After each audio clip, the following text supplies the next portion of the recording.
favorite part of Chevy fuel pumps that rot out is after the fuel pump's still good.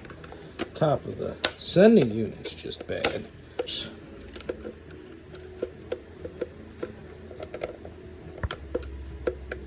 Unclipped. Take this thing off.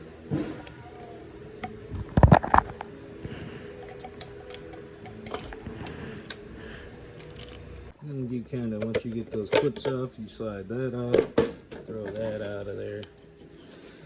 And then we have the fun. Go like that. Cut that line. Then I'm gonna give it a little wiggle.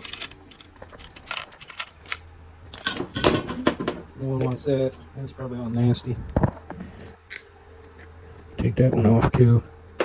And boom, got a fuel pump.